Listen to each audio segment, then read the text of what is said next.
Welcome back. Now, one way to broadcast live into your school account is to use Zoom and use Zoom in order to connect to YouTube so that you can use your embedded link.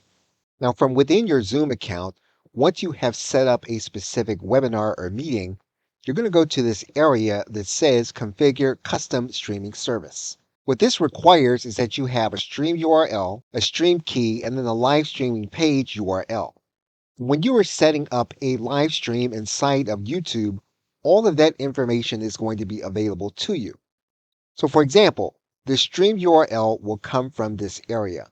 The stream key will come from this area, which you can copy into your Zoom account.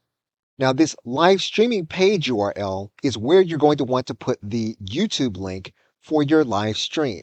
Now, one of the things that you'll want to be careful of is that this live stream URL will become available while you're doing the live stream. So you want to make sure that you are muting that live stream when you actually start your live event.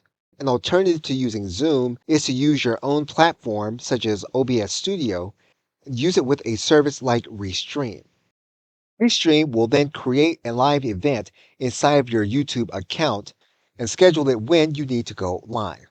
Once your live event is scheduled, you're going to get the individual link here in this area. You're going to click on Get a Shareable Link.